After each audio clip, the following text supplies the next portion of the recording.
So, I was listening to myself, right? Which I often do.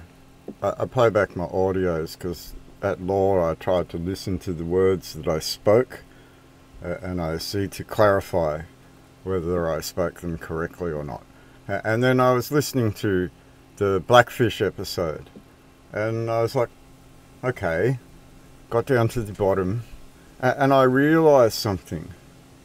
I'd made a grammatical mistake, and it was a first person, third person mistake, non-player character.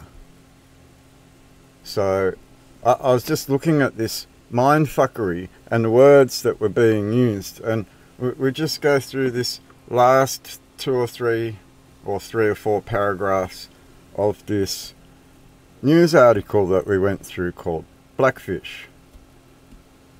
So the starting at prominent First Nations activist group Warriors of Aboriginal Resistance war is clear, though on the question of sovereignty and the attempt by the original sovereign movement to co-opt the First Nations sovereignty rights movement, according to a spokesperson, Gamilarara and Kuma woman Ruby Wharton.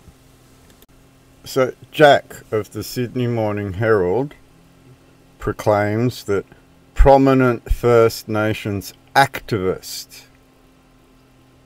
Warriors of Aboriginal Resistance, a titled group of people that Sydney Morning Herald has titled as prominent First Nations activist group, on the question of sovereignty by an activist group and the attempt by the original sovereign movement, another separate activism sector coming from Lernpa and the Eastern Coast mobs, to co-opt the First Nations sovereignty rights movement. So this secondary movement trying to co-opt this first movement, which is sort of linked to the Tent Embassy but disconnected from its original inception in 1967 when it was an umbrella. This comes down to Tony Abbott's remarks about finally removing the Tent Embassy. So she's talking from Warriors of Aboriginal Resistance against the original sovereign movement, claiming that the original sovereign movement is not part of a sovereignty in a birthright, and that it is what's written in the article above, pseudo-American legal theory instead of a birthright. So coming from the words of war activist Ruby Wharton, the biggest difference between war and the original sovereign movement is that she believes the original sovereign movement is a sovereign citizen movement, whereas the war movement, Warriors of Aboriginal Resistance, has a birthright. Okay? And this is very clear because this now defines that they should not be even attempting to modify someone else's constitution if they want to hold their birth right. So then war activist Ruby Wharton goes on to say, it is our birthright to occupy our traditional homelands. It's our birthright to speak language. It's our birthright to practice our traditional laws and protect our country. Now, I don't really have a problem with this. It's closer to the truth than most things that most people have said, but as I said in a previous video, I would have said it this way. It's our birthright to occupy our homeland. It's our birthright to speak our tongue. It's our birthright to practice our law and protect our country. That's the bottom line truth that was established on the Supreme Court of New South Wales court record in Kiskonan v New South Wales 2021. That this sovereignty and birthright under the Act of Settlement 1700-1701 has already been established on the court record. This is the part that I found interesting. So, war activist Ruby Wharton then goes on to state this: the sovereignty these other people talk of is sovereignty away from the Crown, which is totally delusional, because the only way these white people have sovereignty in this country is through the Crown. But she's talking about original sovereigns. So she's talking about this white people being mixed up with this black people that aren't war. So all of these white people have been conned into always was, always will be Eastern Coast garbage, while the Tent Embassy speaks of a sovereignty in the Crown. Okay, so the sovereignty these other people talk about, these original sovereigns, the original sovereign movement, tried to co-opt the First Nations sovereignty rights movement, right? The sovereignty these other people talk of is sovereignty away from the Crown, which is totally delusional. Because the only way these white people have sovereignty in this country is through the Crown. But the delusion is that she doesn't realise that our Crown is the one that got occupied, and the administrator administers our Crown, and she is playing with an administrator and not recognising two crowns on the table, and believing that all white people in this country are that occupying Crown that came here in 1967, when we're not. We were here long before. And our heritage goes through multiple countries across this world, or multiple continents, I should say, rather than countries, because we have a right to this world just as much as anybody else in their bloodlines. We are the sons and daughters. Remember the voice? No, no, no, no, no. Right? So we're the sons and daughters of the Australian Imperial Crown that got occupied and administered by St Edward's Crown 1954-1967 after the demise of the currency 1965. And it's delusional to think that any other way. And that's where activists like Lydia, who proclaimed on a stage, remember, very, very clearly in front of everybody, she's linked to this prominent First Nations activist group, Warriors of Aboriginal Resistance, and they're the ones that talk about war, frontier wars that never occurred. Then she blames everything on us instead of her own mob and her own traditions and her own failures to her own self-determination away from the Crown. Like, away from the Crown. And you can see this by the communist agenda that has been used. She's been used. And when she took a seat into the Greens, you saw her sit on a stage and say that she pushed white privilege out of the Greens. So is Senator Di Natale considered to be white privilege, Lydia? Is that what you're talking about by undermining and pushing out white privilege? Did he have something on him that you held against him for his white privilege, Lydia?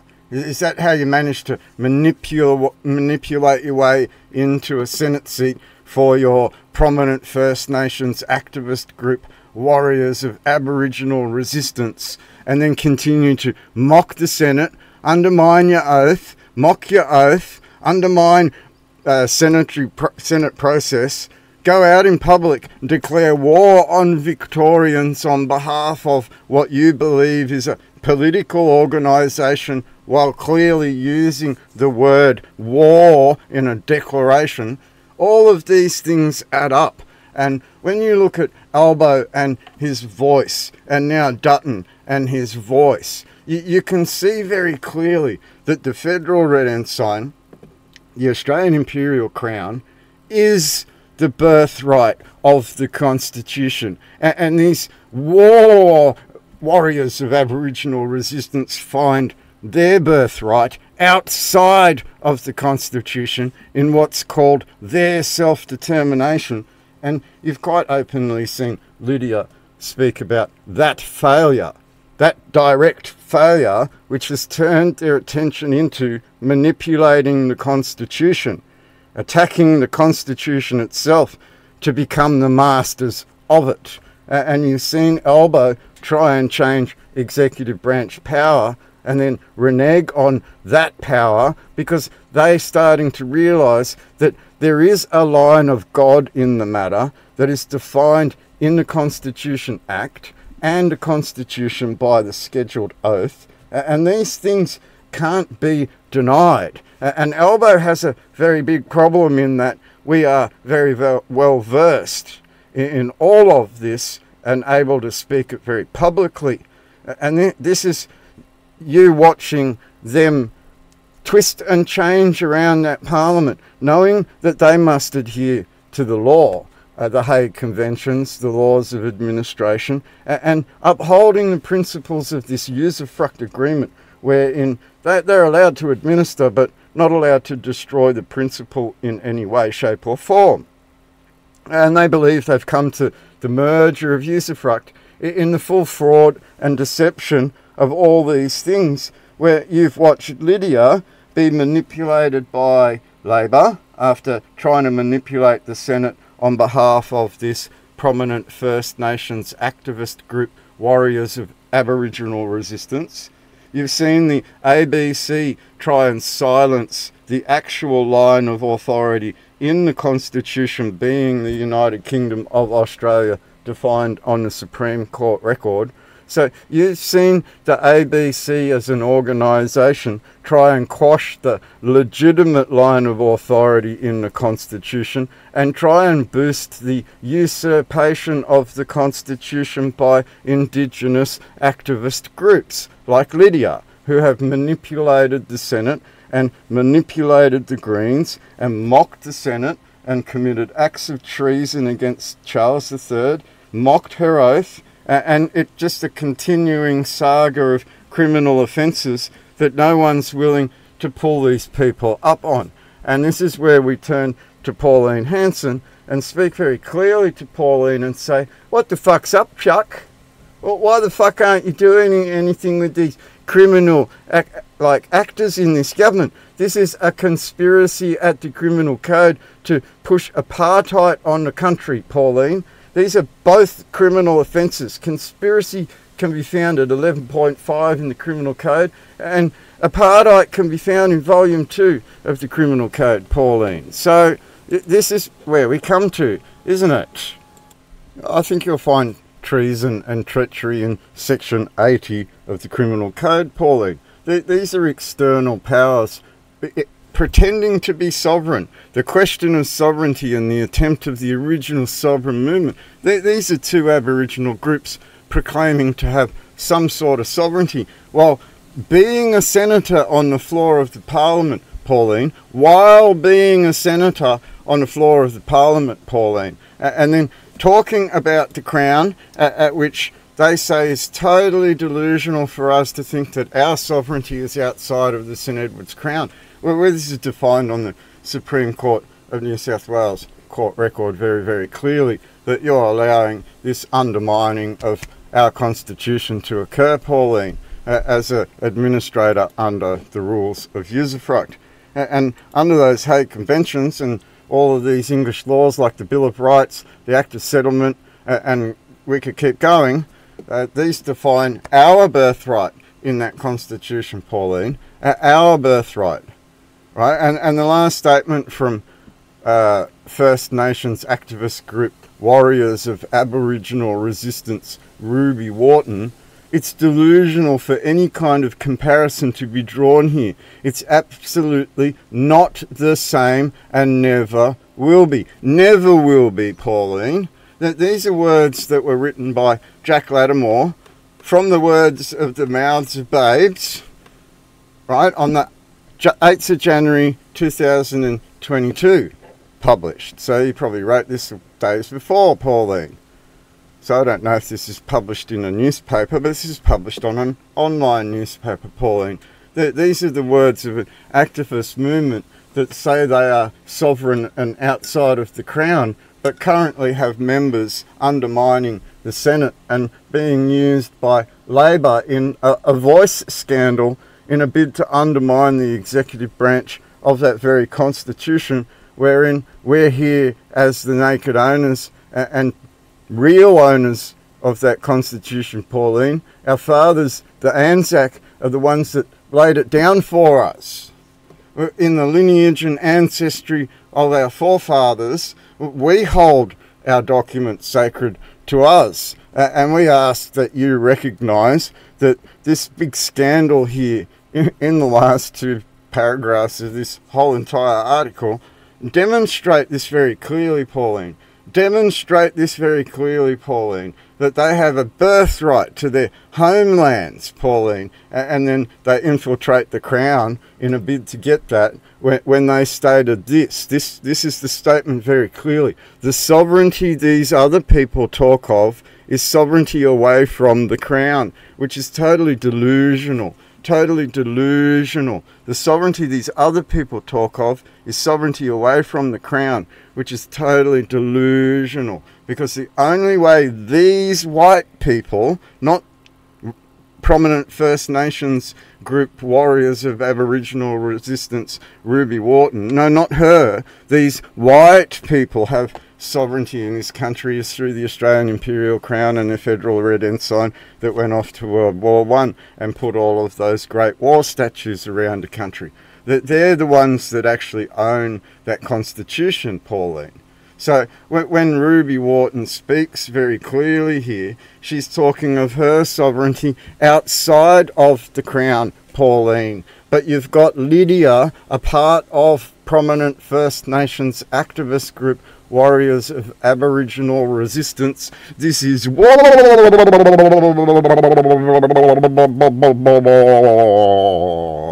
it?